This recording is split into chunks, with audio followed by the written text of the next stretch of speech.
Bapak, Ibu, saudara-saudari, sahabat ama kakak yang terkasih dalam Tuhan kita Yesus Kristus. Selamat berjumpa kembali dalam Renungan Harian Katolik Minggu 30 April 2023, Pekan Paskah keempat, Hari Minggu Panggilan.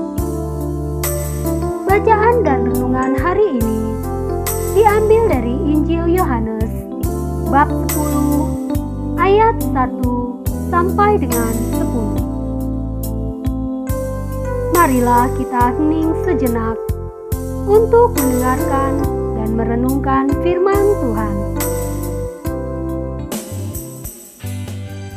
Semoga Tuhan beserta kita sekarang dan selama-lamanya. Inilah Injil Tuhan kita Yesus Kristus menurut Yohanes.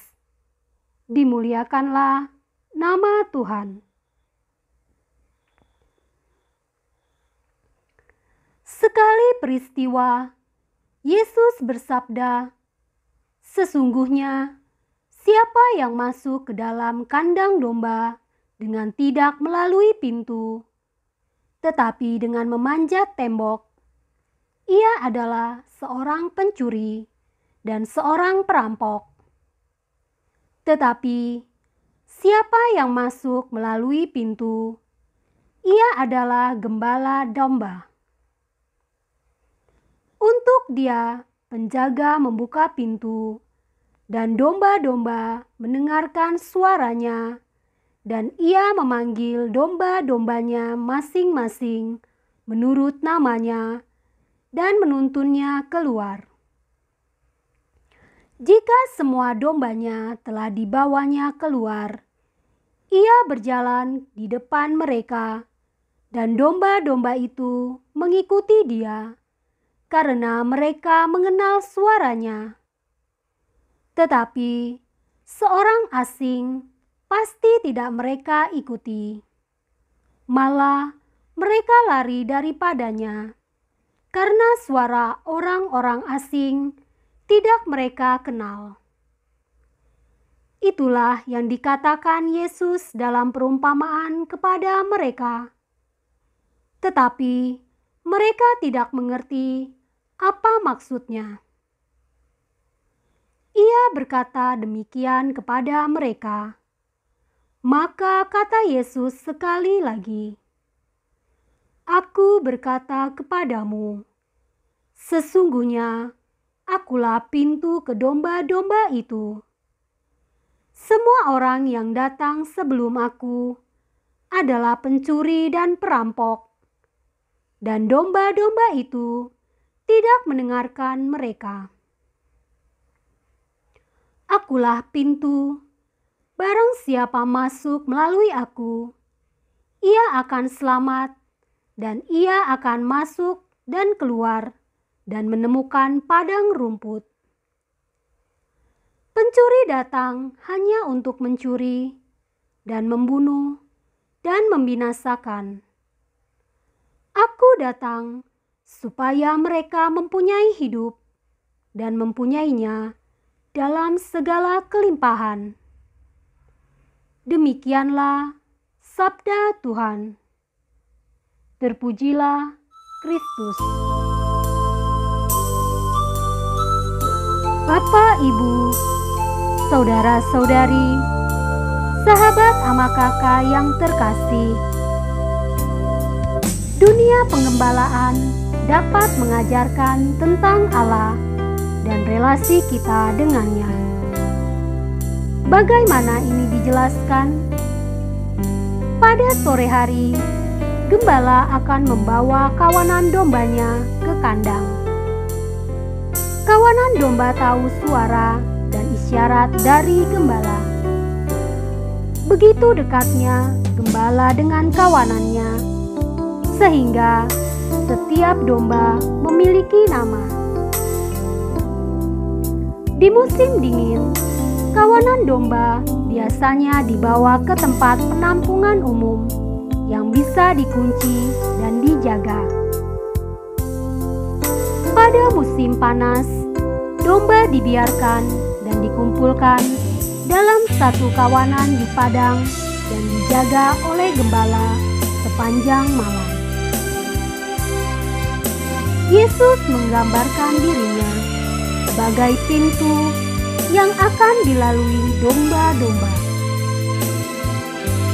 Dalam Perjanjian Lama, Allah sering digambarkan sebagai gembala agung yang memberikan keamanan, perlindungan, dan kedamaian kepada umatnya. Bahkan, para pemimpin umat Allah juga disebut gembala.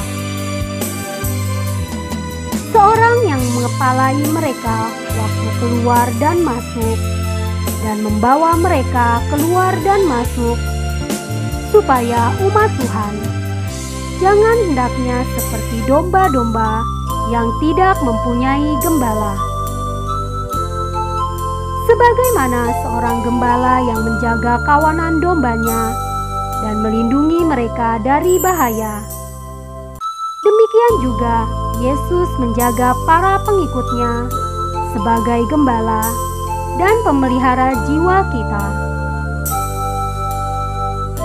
Bapak, Ibu, saudara-saudari, sahabat ama kakak yang terkasih,